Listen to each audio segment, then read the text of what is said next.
I got so much motherfucking design on right now.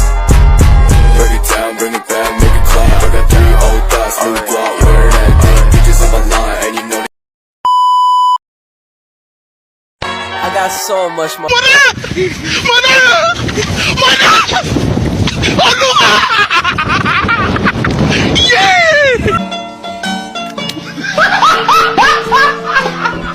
Are you ready, kids? Aye, aye, Captain! I can't hear you. Aye, aye, Captain! Oh!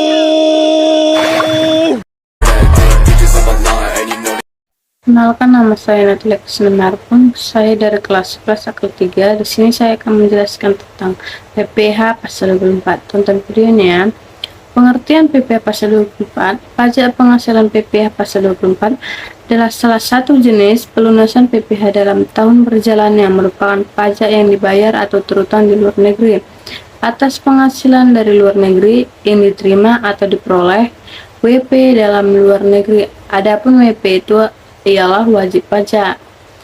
Saya akan menjelaskan tentang subjek dan objek PPh pasal 24.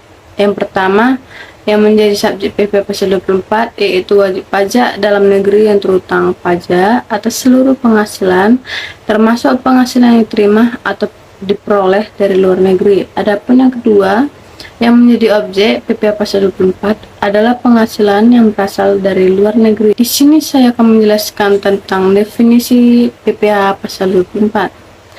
Pajak yang terutang atau dibayarkan di luar negeri atas penghasilan yang diterima atau diperoleh dari luar negeri yang boleh dikreditkan terhadap PPh yang terutang atas seluruh penghasilan WP atau DN. Baik, di sini saya akan menjelaskan tentang tujuan menghindarkan pajak berganda.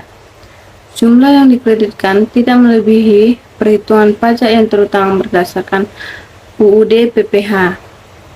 Jadi saya akan menjelaskan tentang sumber penghasilan. Yang pertama, pendapatan dari saham dan surat berharga lainnya, serta keuntungan dari pengalihan saham dan surat berharga lainnya.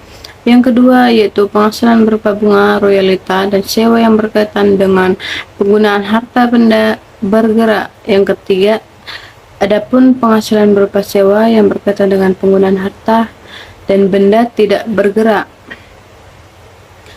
Di sini saya akan menjelaskan tentang objek penggabungan penghasilan lainnya.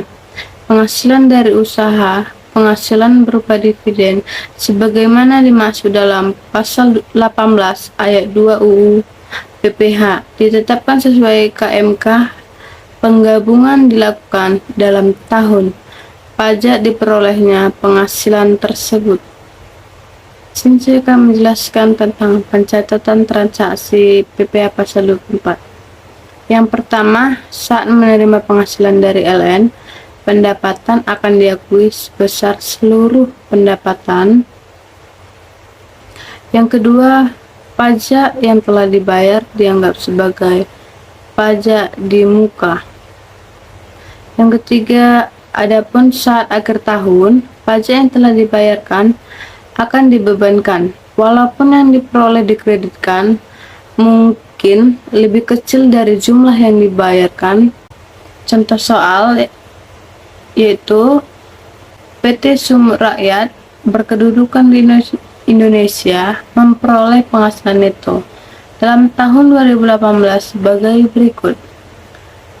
Di Belanda memperoleh penghasilan berupa laba usaha besar sebesar 600 juta, tarif pajak yang berlaku 30%. Di dalam negeri yang menderita kerugian sebesar 200 juta. Penghitungan PPh pasal 24-nya yaitu kita dulu menghitungkan total. Yang pertama, penghasilan kena pajak. Penghasilan dari Belanda tadi kan 600 juta. Penghasilan dari dalam negerinya kan tadi 200 juta. Nah, jadi jumlah penghasilan neto tersebut kita hitungkanlah totalnya.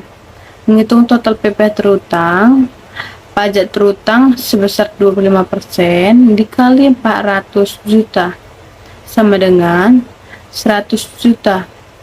Kemudian kita menghitungkan PPh maksimum yang dapat dikreditkan.